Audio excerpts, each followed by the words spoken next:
Parfait! Donc, bonjour tout le monde, bonsoir encore et bienvenue. Merci d'être avec nous ce soir pour ce webinaire qui, j'en ai sans doute, répondra à plusieurs de vos questions et pourquoi pas, justement, déconstruire quelques idées reçues. Donc, avant d'entrer dans le vif et le sujet de ce soir, j'aimerais prendre un moment pour partager ma reconnaissance du territoire. Donc, bien que cette rencontre ce soir est en mode virtuel, elle nous rassemble sur des terres ancestrales autochtones. Donc, la province de l'Ontario est couverte par 46 traités et autres ententes, témoignant de la présence continue et vivante des Premières Nations, des Métis et des Inuits.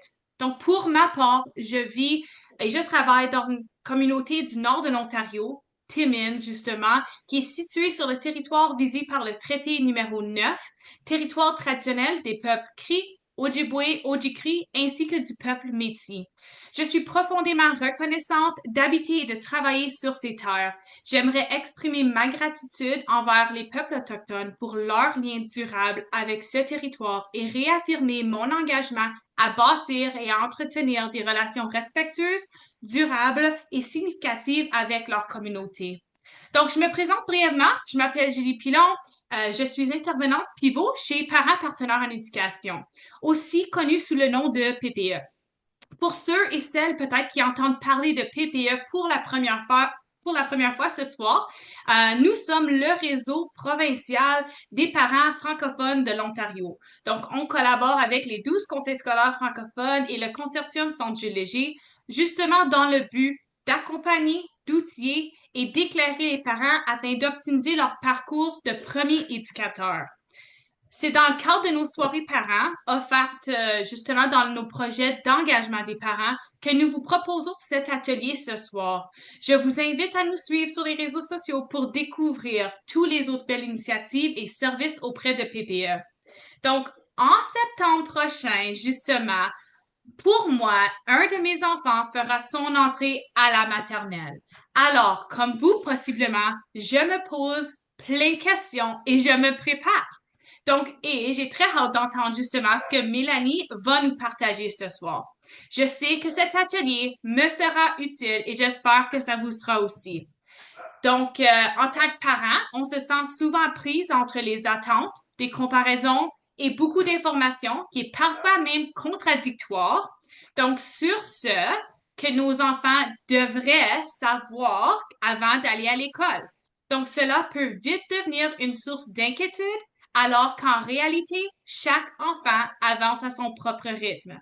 Donc, ce soir, nous vous invitons à prendre un pas de recul, à poser un regard bienveillant sur le développement des tout-petits et surtout à repartir avec des outils concrets pour accompagner votre enfant avec toute confiance.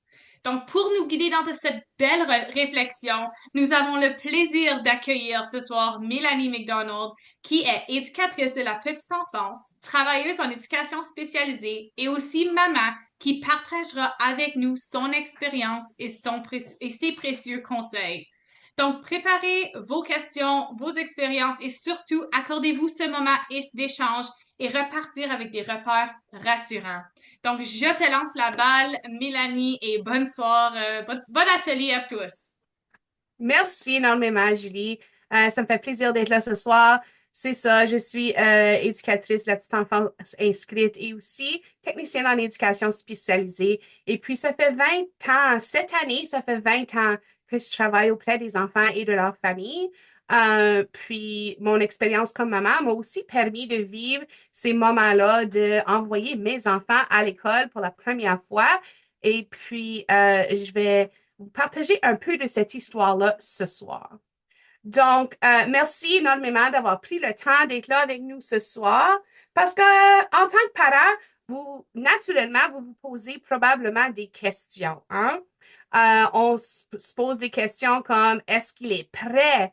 Est-ce qu'il sait ce qu'il faut pour commencer l'école? Est-ce que j'en fais assez? Est-ce que j'en fais trop? C'est toutes des questions qu'on peut se poser.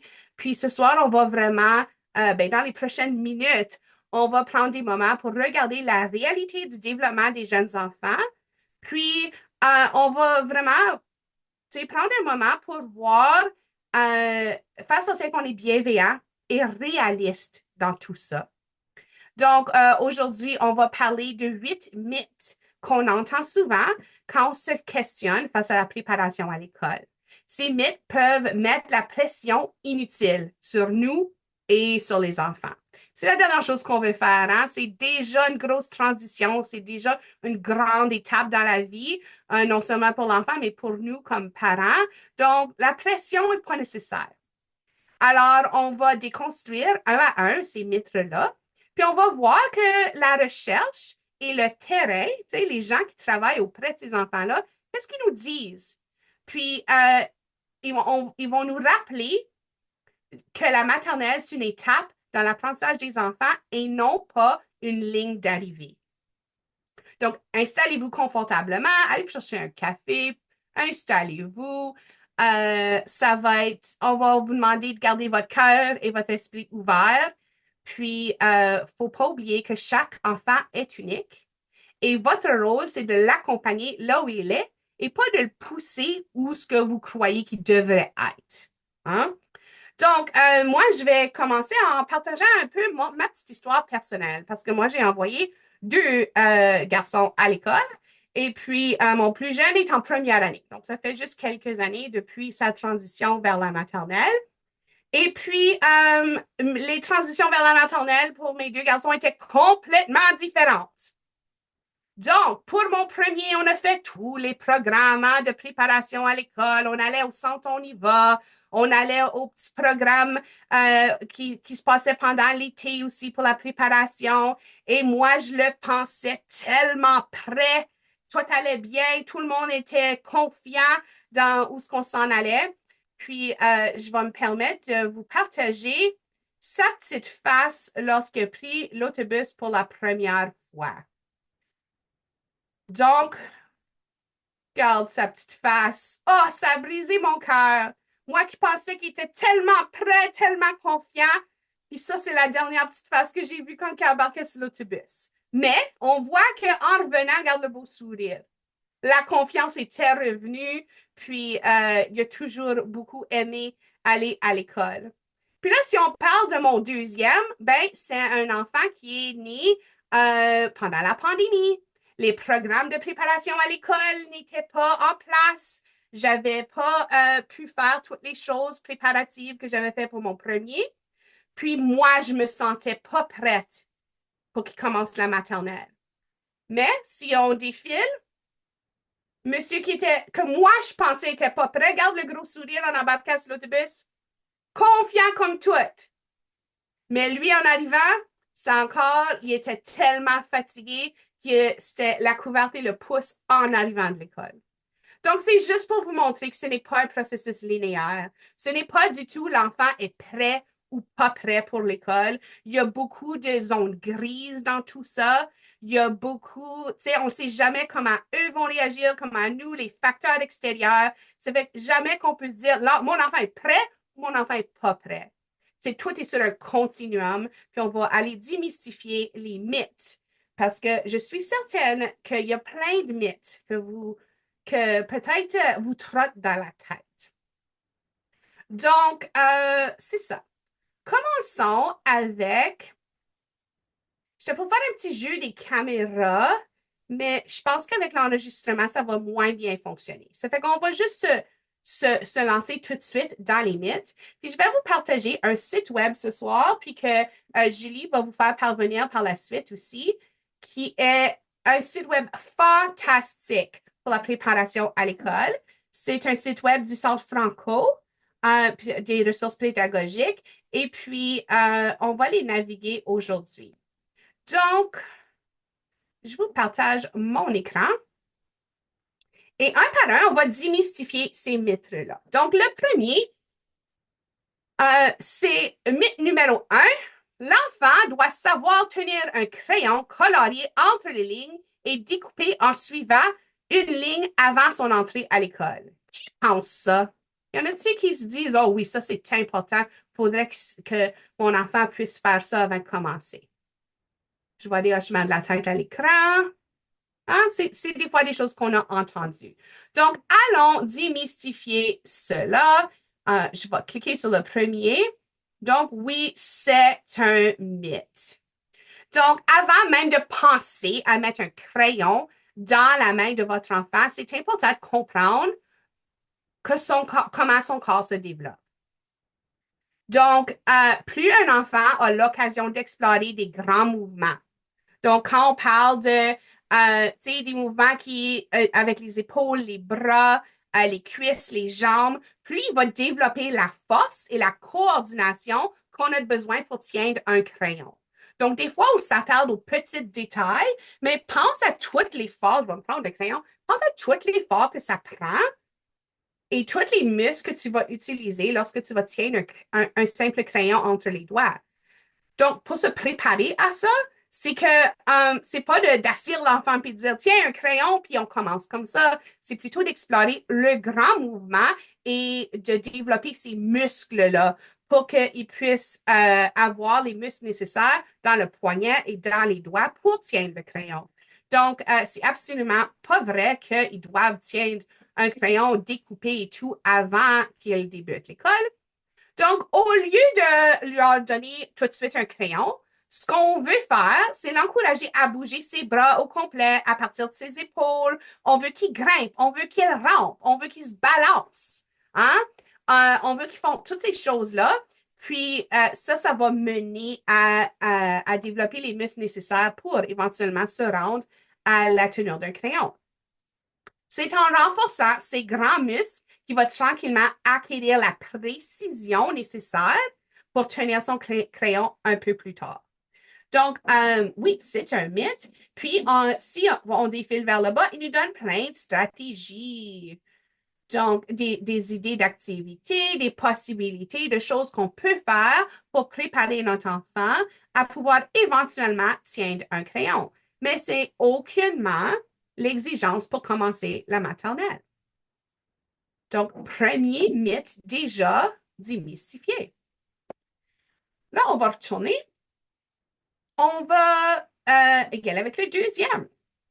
Le deuxième, qui ici dit que l'enfant doit écrire des lettres et connaître comment écrire son prénom et les lettres de l'alphabet avant de commencer l'école. Il y en a-t-il qui voient ça comme priorité? Hein, je vois des hochements encore. Exact. Donc, allons cliquer là-dessus parce que oui, c'est encore un mythe. Donc, l'enfant, souvent on entend, hein, il faut que mon enfant sache écrire son prénom avant la maternelle. Mais en réalité, ce n'est pas nécessaire. L'apprentissage des lettres, des sons, de l'écriture, c'est justement ce que les 2 années de maternelle et de jardin sont là pour amorcer ces choses-là. Donc, à cet âge, les enfants n'ont pas la maturité cognitive encore. Okay? Donc, on parle de maturité cognitive ici. Ça fait partie du développement. Il faut être, je reviens à le mot réaliste. Il faut être réaliste quand ça vient au développement de l'enfant. Donc, à cet âge, les enfants n'ont pas encore la maturité cognitive pour se lancer dans la lecture ou l'écriture de manière structurée. Donc, encore, c'est comme que j'ai dit avec le crayon, c'est pas assois-toi, puis on va pratiquer de l'écriture. C'est la même chose quand ça vient aux lettres, à la lecture et à l'écriture. De manière structurée, ça va pas bien aller en ce moment. Donc, plutôt, ce qui est vraiment important, c'est qu'on développe la capacité d'interagir avec les autres, d'exprimer, de poser des questions et d'observer. Je vais arrêter mon partage d'écran pour une minute parce que je veux vraiment mettre le point sur ça. Donc, ce qui est important, ce qu'on a dit, c'est que l'enfant puisse poser des questions. Ça fait que si on pense à ça, pense à cette importance-là. Est-ce que ton enfant sait quand c'est le temps de demander pour de l'aide? Est-ce qu'il s'exprime au bon temps pour être capable de demander de l'aide s'ils l'ont besoin? Ça, c'est les choses en communication qui vont vraiment aider l'enfant lors de son intégration à la maternelle parce que Souvent, on va voir des enfants qui diront pas rien, hein, pour un petit peu. On a peut-être des enfants un peu plus gênés ou que ce soit. Ça fait que c'est ça qu'on veut travailler avec eux autres dans la communication. Pas nécessairement la lecture et l'écriture, mais plutôt est-ce que je suis capable de communiquer ce que j'ai besoin? Est-ce que je suis capable de poser une question si j'ai une question? Est-ce que je me sens assez à l'aise de communiquer ce que j'ai besoin de communiquer pour être bien dans ma peau? Parce que dans le fond, c'est une grande transition. On voit que les enfants vont vivre plein de changements dans cette transition-là. Donc, d'être capable de s'exprimer, de se sentir bien dans cette expression-là, très important. Tandis que lecture et écriture, ça va venir avec le temps. Faut leur donner le temps nécessaire, puis s'en aller avec le développement. Donc, l'apprentissage passe d'abord par le jeu et l'exploration. Donc, il ne faut pas oublier que les enfants apprennent en jouant. Donc, on peut découvrir des lettres en jouant dans le sable avec, tu sais, sort des bâtons puis fait des lettres. Est-ce que tu reconnais ces lettres-là? Mais il faut vraiment que ça soit en découverte avec le corps, dans le mouvement, dans le jeu. Alors, plutôt de préciser, de se précipiter vers l'écriture, ce qui va vraiment aider à l'enfant à être bien démarré pour la maternelle, c'est des occasions riches en communication, en découverte, en interaction avec les autres et avec son environnement. Juste des petites choses comme, puis moi, j'ai commencé ça vers l'âge de 3 ans, là.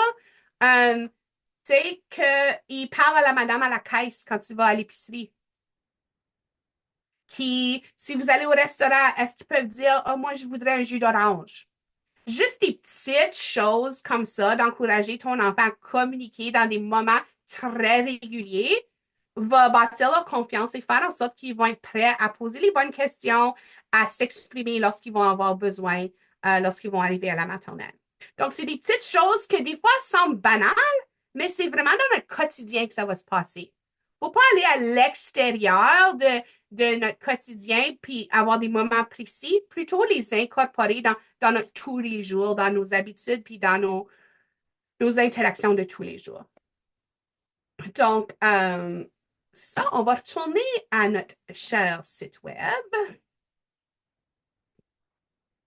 Y a-t-il des questions, des commentaires avant que je continue? Ça va? OK, on va continuer. Donc, il y en a-tu ici qui ont l'impression que leur enfant doit savoir compter et reconnaître les formes et les couleurs avant de commencer l'école? Je vais encore des hochements de la tête. Oui, hein? OK. Donc, on va aller cliquer. Et oui, c'est un autre mythe. Donc, c'est très courant d'entendre que l'enfant devrait connaître ses chiffres, les formes, les couleurs avant la maternelle. Mais la réalité, c'est que ce pas des connaissances qui sont les plus essentielles à cet âge ici. Ce qui est plus important, par exemple, c'est que l'enfant comprenne la notion de quantité. Donc, qu'est-ce qu'on veut dire par ça? C'est qu'ils font le lien. Okay? On veut qu'ils fassent le lien entre ça, c'est le chiffre 3 et ça représente 3 choses devant toi. On veut qu'ils fassent l'association que 3, c'est 3 pommes devant toi, comme exemple. Cette association-là est probablement ce qui est le plus important.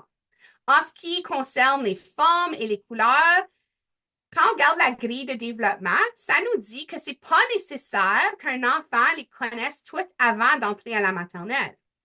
Bien sûr, c'est bénéfique pour lui d'avoir des occasions d'en parler, de les explorer, mais toujours sans pression. C'est pas, il faut apprendre toutes nos formes, nos couleurs avant de commencer. C'est plutôt, encore dans notre quotidien, comment on peut les explorer. Puis, si on peut les amener à faire cette connexion-là entre le chiffre et ce qu'il y a devant moi, c'est un avantage, mais même ça, c'est quelque chose qui va être en évolution constante. Donc, ce n'est pas noir ou blanc. C'est là qu'on se retrouve dans le gris, hein? Et on va certainement voir une évolution au fur et à mesure. Donc, l'important, c'est c'est que ces apprentissages se fassent dans le quotidien de façon naturelle. Les chiffres et les formes et les couleurs sont partout. On le sait. Hein? Donc, c'est d'en parler. Ah, moi, je vois un rectangle. Ah, c'est quoi cette forme-là? Ah, est-ce que tu vois, à un point, mon plus jeune était obsédé avec la lettre M. Il pensait que tout ce qui commençait avec la lettre M, c'était son nom. Donc, on se promenait n'importe où, il voyait un M, puis il disait, Maman, ça dit Mathéo. Puis, non, pas toutes les choses qui commencent avec un M disent Mathéo. Mais ça me montrait que dans son quotidien, il pouvait reconnaître la première lettre de son nom, puis que c'est devenu un jeu pour lui. Il ne faut pas oublier d'être dans le ludique. Il faut que ça soit le fun à prendre. On ne veut pas les décourager, on ne veut pas mettre de pression. On veut juste que ça fasse partie de notre vie tous les jours. Et puis, avec le temps, ils vont se rendre là. Donc, c'est comme ça qu'ils vont aussi apprendre puis découvrir à leur propre rythme, toujours dans le plaisir. Euh, comme stratégie, on vous encourage, puis là, l'été s'en vient, mais on vous encourage de passer du temps dans la nature et passer du temps à observer les choses, à identifier différentes couleurs dans la nature, des différentes formes et tout. C'est une bonne façon d'explorer la nature. On sait quand on a une connexion avec la nature que généralement notre système est plus calme. Puis quand on est calme, ben là, on peut mieux apprendre. Donc, on vous encourage de passer beaucoup de temps dehors cet été, d'explorer pleinement. C'est comme ça que l'enfant va apprendre, les couleurs, les formes et tout. C'est en explorant. Donc, si on continue avec le quatrième, mon enfant doit rester assis sans bouger avant qu'il commence la maternelle. Alors là, je vois des sourires à l'écran. C'est un peu drôle celui-là, hein? Est-ce qu'il y a quelqu'un qui a déjà rencontré un enfant de 3 ans qui peut rester assis sans bouger pour des longues périodes de temps? Non.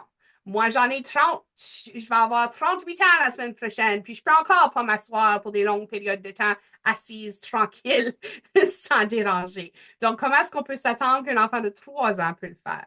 Donc, si on pense même à nous et ce qui nous aide à rester concentrés, ça va pour les enfants, puis encore plus quand on a des jeunes enfants. Hein? Donc, c'est absolument un mythe, comme que vous pouvez vous imaginer. Donc, parlons du mythe. Ce mythe-là est très répandu. L'idée qu'un jeune enfant devrait rester assis calmement pendant les longues périodes de temps. En réalité, ce n'est simplement pas réaliste. Et surtout, ce n'est pas ce qu'ils ont besoin à cet âge-là. Hein. Ils ont besoin de bouger. Ils sont encore en train d'apprendre le monde autour de eux. Puis comment est-ce qu'on apprend du monde autour de nous? C'est en manipulant, en touchant, en grouillant, tu sais. Même nous, comme adultes, je vois une nouvelle texture, je veux aller toucher cette texture-là. Il faut s'attendre que les enfants, c'est la même chose. Donc, les tout petits apprennent en bougeant, en explorant, en touchant et en parlant, en testant. Leur cerveau, leur cœur et leur corps, c'est tout en développement. Hein, sont en développement, prime développement. Ça fait que c'est en bougeant et en interageant avec leur environnement qu'ils vont développer la capacité cognitive, émotionnelle et physique. Bien sûr, il y a des moments où on va s'attendre que l'enfant soit calme. Hein? Oui, il y a des petits moments comme ça, comme quand on lit une histoire, quand on fait certaines choses. Mais il y a des moments où on va demander de concentrer, de rester calme, écouter une histoire, mais ces périodes sont courtes. Et c'est normal qu'ils ne restent pas assis pendant même des courtes périodes de temps. Ça va s'améliorer avec le temps. Il ne faut pas se mettre trop de pression ni mettre trop de pression sur eux. Donc, leur capacité d'attention est limitée à ce stade. C'est pourquoi on a besoin d'un environnement stimulant. Hein? On voit souvent, il y a des bacs, souvent, il y a différents jeux qu'ils jouent pour capter l'attention. On veut que les choses soient basées sur leurs intérêts, puis que ce soit à leur rythme, puis ça leur permet d'apprendre en restant actifs. Donc, quand on oblige un enfant de rester assis trop longtemps, on va souvent retrouver des frustrations, non seulement chez l'enfant, mais aussi pour nous. Hein? Ça devient très frustrant. Bouger, c'est apprendre. Donc, laissez-vous emporter par le mouvement et tout. Puis encore, il y a plein de stratégies. Si vous défilez vers le bas, montrer intérêt dans leur curiosité. Une chose que je dis souvent, puis que j'ai toujours souvent dit à mes enfants et à les enfants avec qui j'ai travaillé, c'est tu as des bonnes idées. Souvent, l'enfant, si on veut travailler leur confiance, ils doivent croire qu'ils ont des bonnes idées. Puis, même comme adulte, si quelqu'un nous dit, tu as tellement eu une bonne idée, hein? Oh, oh, oh, je me sens tellement bien de moi-même. Ça fait que peux-tu t'imaginer dire ça à un enfant de 3, de 4 ans? Tu as des bonnes idées. Donc, souvent, c'est ça. C'est montrer l'intérêt dans ce qui... Ça démontre qu'on pense qu'ils sont importants. On pense que ce qui les intéresse est important et qu'ils ont des bonnes idées et qu'ils posent des bonnes questions. Quelle meilleure façon de travailler la confiance de nos enfants, de leur partager des messages comme ça. Là, si on continue au 5e, respecter les consignes et suivre les routines. Qui a déjà entendu ça, hein? Bon, l'enfant doit suivre les règlements, avoir une bonne routine et suivre la routine. Ben, cette attente est souvent bien intentionnée. C'est vrai que nos intentions derrière ce message sont bonnes. Il n'y a personne qui veut donner ce message-là, puis que l'enfant devrait... On a des bonnes intentions quand on parle de routine. Sauf que, encore, c'est dans le gris. C'est pas noir, c'est pas blanc. Faut se permettre du gris dans tout ça. Donc, c'est ça. Que les jeunes enfants devraient toujours écouter, suivre les consignes dès qu'on leur demande quelque chose, c'est un peu s'attendre qu'ils sont des petits adultes. Puis dans le fond, c'est pas des petits adultes, ces beaux enfants-là. Mais en réalité, c'est une attente qui ne reste, ça répond aucunement à leur stade de développement à ce point-ci. Les enfants en bas âge sont encore en train d'apprendre à suivre des routines, à écouter, comprendre les consignes, à s'adapter à une certaine structure. Et ça prend du temps. C'est un apprentissage qui commence tôt. Hein? On commence ça d'un jeune âge. Hein? La routine de changer les couches, la routine du dodo, la routine du biberon. Puis avec le temps, ces routines-là évoluent. Mais ça s'apprend petit à petit. Puis, il faut que ça se fait dans un cadre sécurisant et bienveillant. On veut qu'ils aiment les routines. On veut que les routines soient le fun et ludique. On veut que ça soit accompagné de chansons, de comptines, de moments d'apprentissage et de moments ensemble. Donc, si la routine elle devient trop stricte et trop sérieuse, on va voir que l'enfant va se décrocher. Ça fait qu'il ne faut pas oublier notre rôle d'amener du plaisir dans tout ça. Hein? C'est des petits cocos d'amour qui sont en pleine croissance, puis il ne faut pas l'oublier. Donc, la maternelle est justement l'endroit où ces habiletés vont continuer à se développer avant qu'ils entrent dans le cycle primaire de la première année. Alors, comme parents, notre rôle, c'est d'offrir des occasions d'apprentissage sans pression, avec beaucoup de patience. On le sait, les moments de transition, les routines, c'est parfois, pour moi en tout cas, c'est les moments les plus difficiles de la journée. Mais quand je peux amener un petit peu de ludique là-dedans, quand je peux amener un petit peu d'humour dans nos moments de transition, c'est là que je vois que les enfants vont s'engager, puis on va y arriver. Il faut juste avoir la patience et se donner le temps. Donc, comme stratégie, on nous dit de commencer tôt à introduire des petites consignes simples. Je suis certaine que vous le faites déjà. Puis, on va parler un petit peu tantôt de commencer à, tu sais, l'été, des fois, on décroche un peu de nos routines. Mais si vous vous préparez, envoyez votre enfant à l'école au mois de septembre, peut-être essayer de rester autant que possible dans les routines pour cet été, juste pour que comme, tu sais, il y ait quelques mois de préparation, puis que ça soit pas une grosse transition, parce que ça fait des mois qu'on fait déjà la petite routine, tu sais. Donc, tu sais, qu'on soit clair, comment est-ce qu'on parle à l'enfant? Est-ce qu'on est clair dans nos directives, dans nos attentes? Est-ce qu'on leur donne quatre directives en même temps, puis on s'attend qu'ils font tout ça? Non, commençons avec une directive, puis faites d'échafaudage, deux directives, trois, puis voir combien de directives est-ce qu'ils peuvent, tu sais, répondre. Puis ce nombre-là va grossir avec le temps et avec la patience. Donc, plein de choses là-dedans.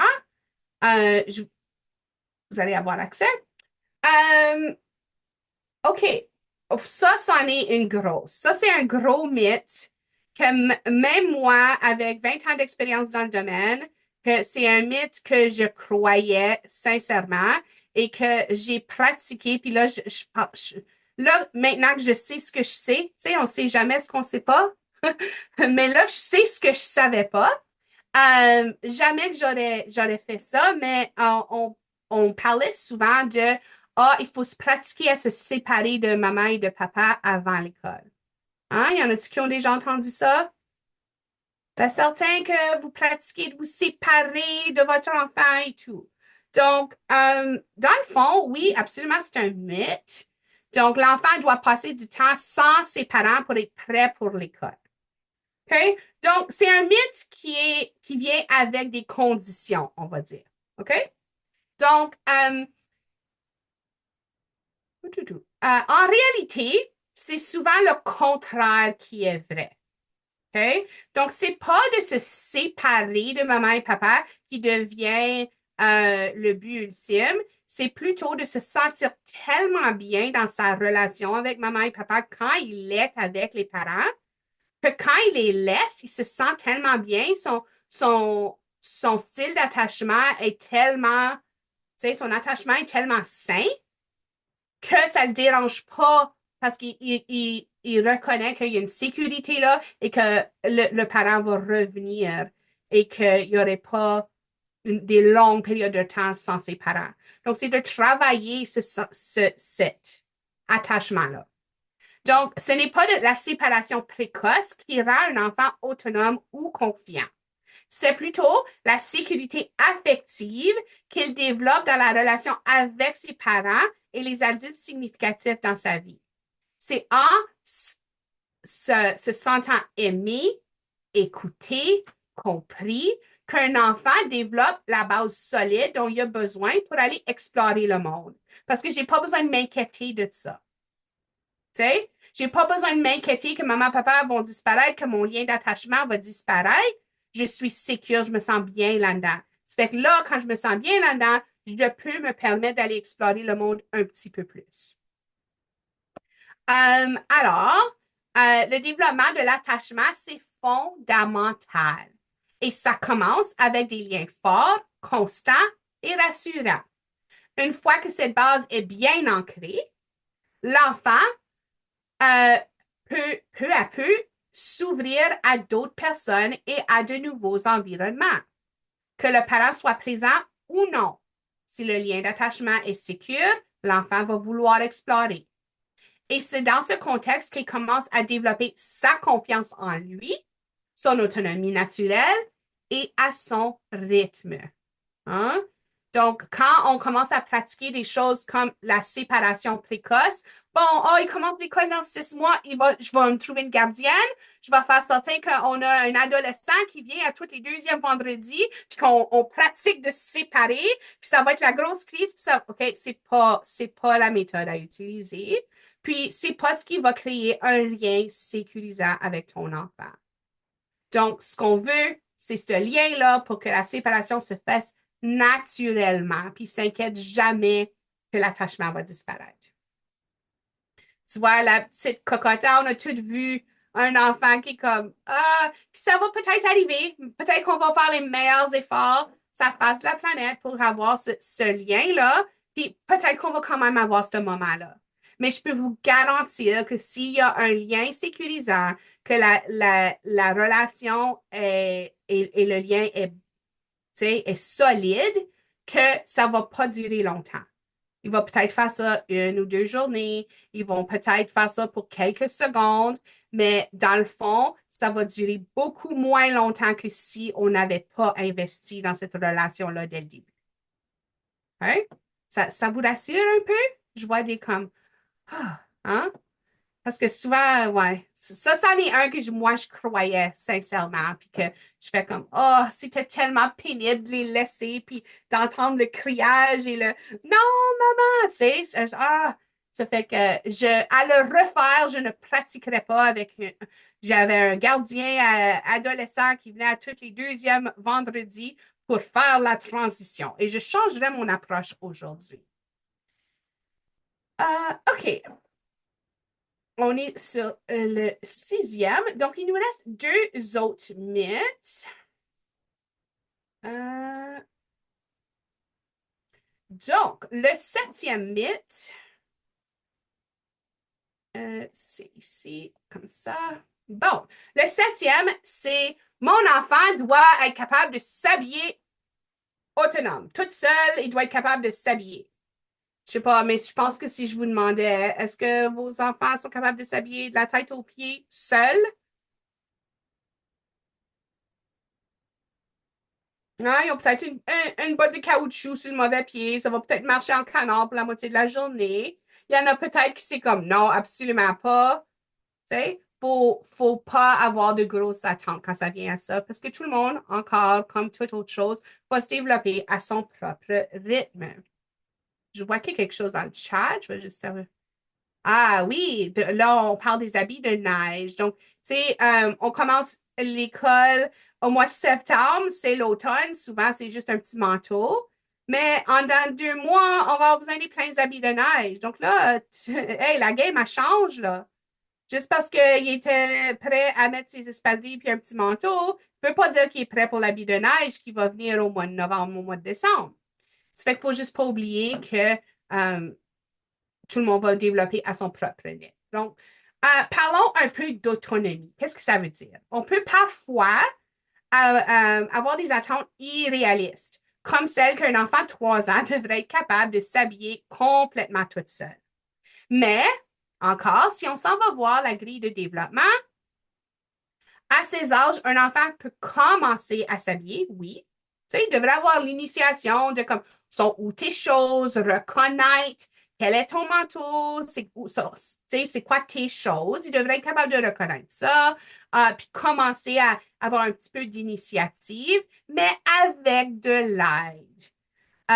Tu sais, nos chers enseignantes et nos EPE qui travaillent dans les salles de classe, ils sont là pour les aider. Il ne faut pas oublier qu'ils vont être accompagnés.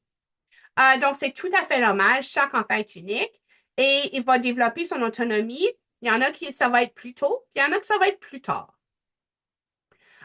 Donc, d'autres vont avoir besoin d'encouragement ou plus d'occasions à se pratiquer. Développer un jeu avec les autres, c'est toujours le fun.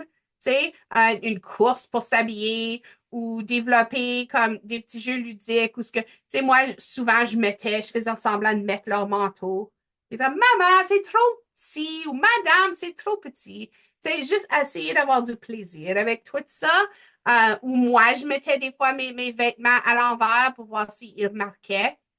Ah oui, j'ai mis mon t-shirt à l'envers. Comment j'ai fait ça? Tu sais, ça fait qu'on pouvait. Puis de leur montrer que nous aussi, on fait des erreurs, c'est pas grave. Donc, faut pas oublier l'humour et le ludique dans tout ça. Pour certains enfants, l'autonomie vestimentaire sera acquise avant la rentrée à la maternelle. Pour d'autres, ça va être un apprentissage qui va continuer pendant les premiers mois. Et ça aussi, c'est correct. C'est correct. C'est juste correct.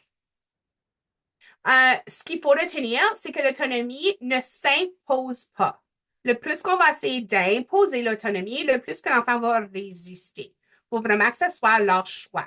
S'il y en a de vous qui ont, tu sais, les enfants très indépendants, ben, vous allez peut-être avoir différentes embûches, mais ça va venir avec le temps.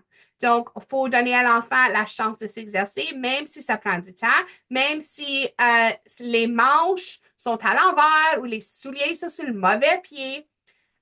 c'est qu'ils gagnent de la confiance et qu'ils développent leurs compétences.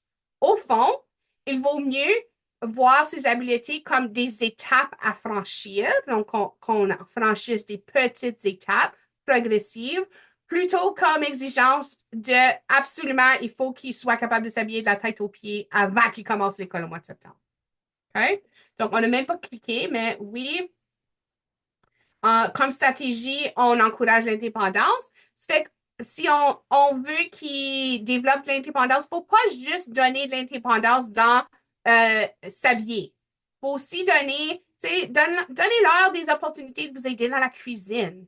Donnez-leur des opportunités de jouer avec des vrais outils, genre, ou d'avoir tu sais, ici, ils sont en train d'utiliser des outils de cuisine avec supervision et tout. Donc, quand on développe notre autonomie, on peut la développer dans toutes les sphères. Et tout ça va venir ensemble pour nous aider dans les petites choses qu'on a besoin pour la maternelle, mais ça peut se faire n'importe où. Puis tous ces petits gestes-là vont contribuer à la confiance de l'enfant. Bon. Et le dernier mythe. Mon enfant doit être capable de partager. Peux-tu t'imaginer commencer l'école et pas être capable de partager? Je sais pas, mais comme je disais, je pense que si ça c'était les attentes, moi, je pourrais pas passer la maternelle. On m'aurait failli parce que des fois, moi aussi, je suis pas trop bonne à partager, hein? Donc, c'est un apprentissage qui se passe pendant toute une vie, le fameux partage. C'est souvent une source de frustration pour les adultes. On aimerait que notre enfant soit prêt à partager ses jouets, qu'il attende son tour, qu'il comprenne les règlements du jeu.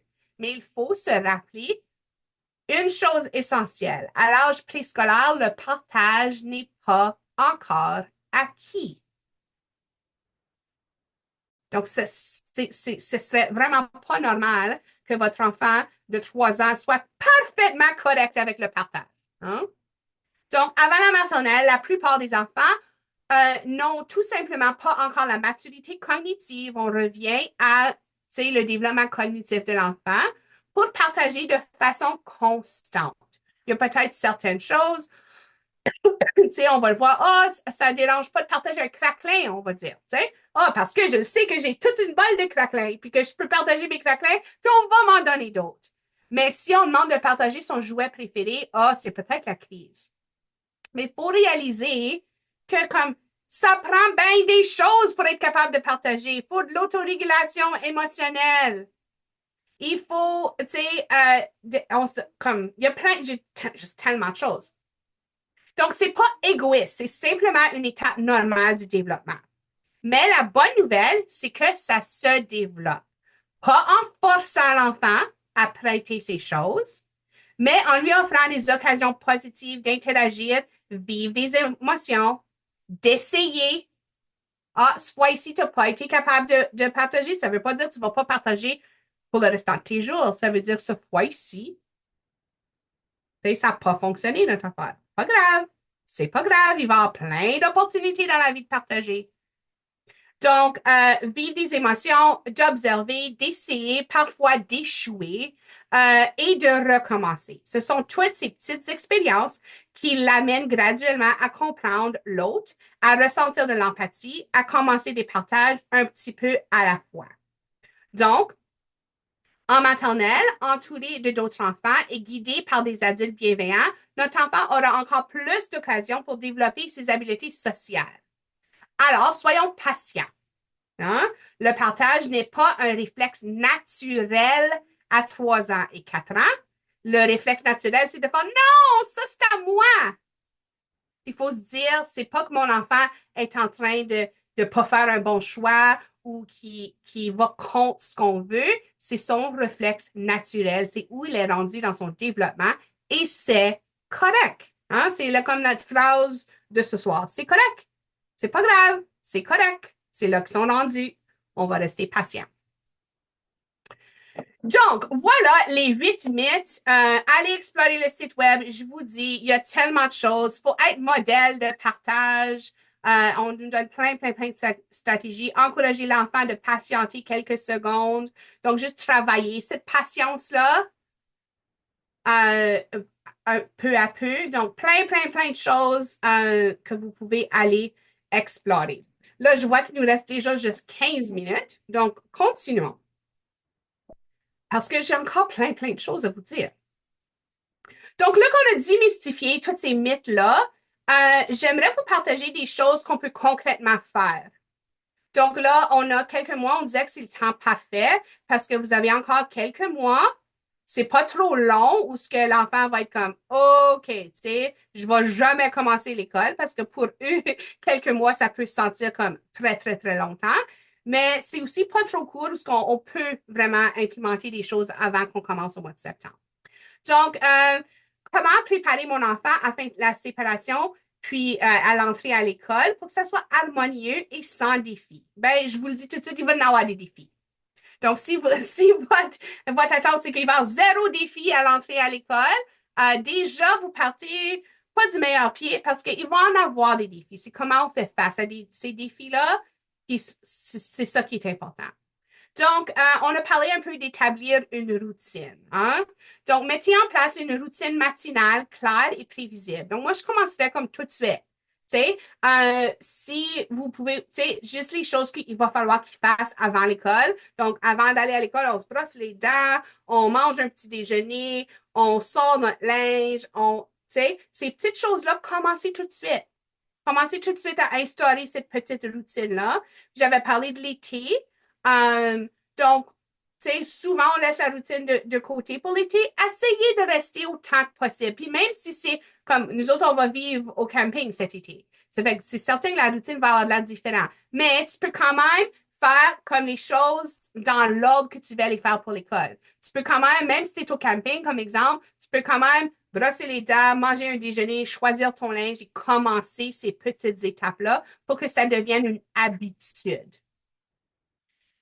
Une deuxième chose, c'est on parle de communication. Donc, tu veux autant que possible encourager ton enfant à communiquer effectivement et que toi, tu communiques constamment avec ton enfant, puis tu agis à titre de modèle. Donc, parlez à votre enfant à ce sujet, qu'il va commencer l'école bientôt, les attentes de l'école, comment c'est excitant commencer l'école, tu sais, toutes ces petites choses-là, mais aussi de laisser de la place pour les préoccupations. De poser des questions ouvertes, comme comment te sens-tu quand tu penses à aller à l'école? Qu'est-ce que tu penses que les gens font à l'école? Puis leur donner de la place pour que s'il y a des peurs, s'il y a des inconnus tu sais, ça jongle ces petites têtes-là, là. Les grandes têtes aussi, ils jonglent, mais les petites têtes, là, ça jongle pas mal fort. Puis, spécialement sur ce sujet-là. Donc, laissez de la place pour parler des peurs, parler de qu'est-ce qui les excite aussi. Parler de scénarios. Moi, souvent, je faisais des scénarios avec les petits dans plusieurs circonstances, mais avec l'école aussi, tu sais. Donc, ça va être le temps de prendre l'autobus. Comment est-ce que tu penses que tu vas réagir quand l'autobus va arriver? Tu sais, juste de parler de ce genre de choses-là quand l'enfant est calme et pas dans le moment, ça fait en sorte qu'ils ont le temps d'y penser, puis de penser à leur réaction et de se préparer. Donc, commencez ces conversations-là dès aujourd'hui. Un troisième conseil, ça c'est d'impliquer vos enfants dans la préparation de l'école. Hein? On veut créer cette confiance-là, on veut créer cet excitement-là, donc on veut créer l'anticipation. Laissez-leur faire partie de choisir leur sac à dos, de choisir quelle sorte de collation. Peut-être qu'on peut aller ensemble à l'Internet choisir des nouvelles petites recettes qu'on veut essayer dans les dîners, comme exemple. Une autre chose, c'est de les impliquer dans la préparation de leur dîner, mais aussi, est-ce qu'ils sont capables d'ouvrir les contenants qu'on va mettre dans leur dîner? Est-ce qu'ils savent faire la fermeture pour ouvrir leur boîte à dîner? Est-ce que si on leur met, puis moi ça a toujours été un défi, mais si on leur met un cheese string dans leur dîner, est-ce qu'ils sont capables d'enlever le papier sur le cheese string? Des petites choses qu'on pense pas, mais juste, tu sais, peut-être leur pacter un dîner à la maison pour quelques semaines avant que l'école commence pour qu'ils se pratiquent à défaire les contenants, à ouvrir les paquets, voir quel paquet est-ce qu'ils ont un peu de difficulté avec, puis pouvoir naviguer ça avec eux. On parle aussi d'établir un rituel de séparation. Donc, on a parlé que peut-être que la séparation précoce, c'est pas une bonne idée, mais c'est moins une bonne idée, mais un rituel de séparation fait en sorte que, OK, c'est pas que je te laisse ou je te laisse pas, c'est que quand on se laisse, qu'est-ce qu'on fait pour bien se sentir dans notre cœur et dans notre corps? Moi aussi, je vais te manquer. Donc, moi, c'est souvent quelque chose que je dis. Moi aussi, je vais te manquer. Par contre, qu'est-ce qu'on peut faire? Donc, moi, je voyage beaucoup pour le travail. Une des choses que je fais avec mes enfants, c'est si je pourrais être partie pour 2 jours, ben, on se donne 2 becs, 2 caresses. Une pour chaque jour, je vais être partie, comme exemple. OK? Mais créer des petits rituels comme ça, parce que la séparation est inévitable, mais comment on va réagir à cette séparation-là, ça, on peut naviguer ensemble. Puis, on peut s'aider à créer ce petit rituel de séparation-là. Qu'est-ce qu'on fait quand on doit se laisser? Je ne peux pas croire comment vite le temps file. Un autre conseil, c'est de faire confiance au personnel scolaire. OK? Faut pas oublier qu'on est, oui, on envoie nos enfants en maternelle. Oui, ça peut être épeurant. Dans le fond, c'est des gens qui ont choisi de travailler auprès des enfants. C'est des gens qui ont des stratégies concrètes. C'est des gens qui ont le bien-être des enfants à cœur et qui ont probablement fait cette transition avec des centaines d'enfants. Donc, faut pas oublier d'avoir confiance. Puis quand moi, j'ai confiance dans le personnel scolaire, ça se démontre, l'enfant va ressentir ça tout de suite. On le sait, les enfants ressentent ce que nous, on ressent. Donc, si toi, tu as des appréhensions, si toi, tu ne fais pas confiance au personnel scolaire, ton enfant va le ressentir tout de suite. Donc, important d'avoir confiance dans eux et d'exprimer ma confiance dans le personnel scolaire pour que mon enfant m'entende et puisse suivre dans mes pas. Et puisse m'utiliser un peu comme un compas, comme un phare pour dire, oh, moi aussi, je vais avoir confiance parce que maman et papa ont confiance. Euh, Puis, mon dernier gros conseil, c'est d'adopter une attitude positive et rassurante. On veut avoir la confiance dans notre enfant, pareil comme la confiance dans le personnel scolaire est importante, confiance en eux est encore plus important. Faut que l'enfant sache que maman pense que je suis capable. Maman, papa savent que je suis capable d'être autonome, d'être indépendant. Ils savent que, tu sais, puis de dire ces messages-là. Oh, tu m'étonnes avec les avancements que tu fais, de donner du renforcement positif, de rester positif ou positif, de même que ça rassure en soulignant les espaces intéressants et excitants de l'école. Ça fait qu'il faut aller soulever ces choses-là. Donc, une autre chose que j'ai toujours faite avec mes enfants, que ce soit mes enfants à moi ou les enfants avec qui j'ai travaillé, c'est des affirmations positives. Des choses aussi, tu sais, des fois c'est des grosses choses, mais souvent c'est des petites choses comme j'ai de l'amour dans mon cœur, ma maman et mon papa m'aiment beaucoup, je suis capable, je suis drôle, j'ai des bonnes idées. C'est toutes des petites phrases que quand on les dit et on les redit, ça devient de plus en plus vrai dans leur cœur et dans leur corps et ça bâtit leur confiance. Et le plus que l'enfant va avoir de confiance, le mieux va aller cette transition vers la maternelle. Donc, tu sais, il ne faut pas oublier d'écouter activement, d'être modèle. On a beaucoup parlé d'être modèle ce soir. D'encourager les stratégies de gestion d'émotions. Donc, tu sais, nommer l'émotion, laisser l'enfant vivre ses émotions. Puis quand l'enfant revient au calme, peut-être parler. Ah, ça, c'était vraiment difficile pour toi. Partager, c'est vraiment difficile pour toi.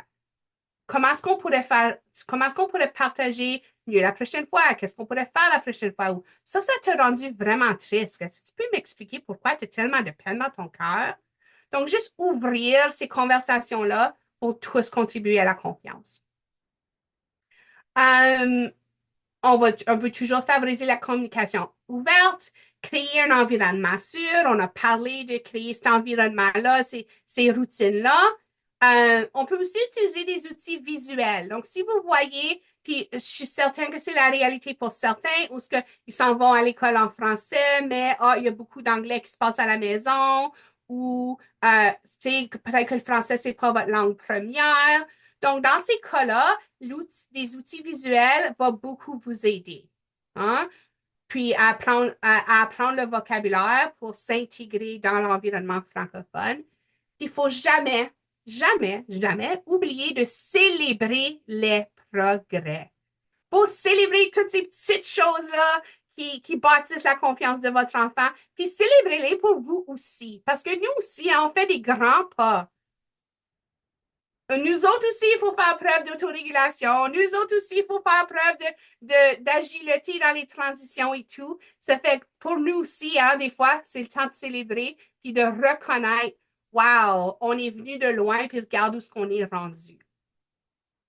Donc, jamais oublier de célébrer. Donc, ce qu'il faut retenir de tout ça, de toutes les choses que je vous ai dit, je ne peux pas croire que ça fait déjà 1 an que je vous jase de tout ça, mais c'est que la maternelle, c'est pas un test d'entrée. Hein? C'est pas un test. Oui, il est prêt pour la maternelle ou non. C'est vraiment une porte d'entrée à une. Ça va être un cheminement. Faut pas oublier que c'est un cheminement. Donc, votre rôle en tant que parent, ce n'est pas de préparer un dossier parfait pour l'école. C'est pas ça votre job. C'est de cultiver la curiosité chez votre enfant, de bâtir sa confiance, son sentiment de sécurité et surtout de développer sa joie pour apprendre. Si l'enfant aime, ça c'est une de mes affirmations qu'on dit à tous les jours. Moi, j'aime apprendre.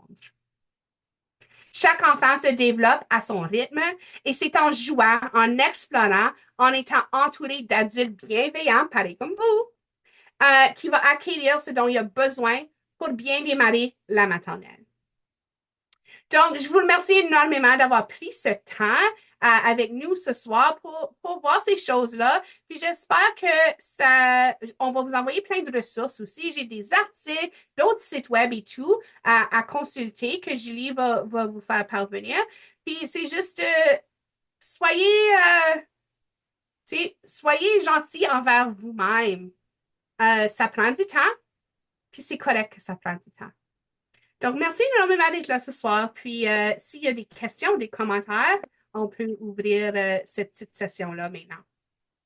Ben, avant de faire ça, moi, je dois dire un grand merci à toi, Mélanie. Ton énergie, ta générosité et la qualité de les partages ce soir, c'est vraiment précieux de prendre ce temps, d'aborder ces mythes ensemble, de les déconstruire tel qu'on le fait et ensuite de parler des stratégies, hein, des outils pour nous préparer.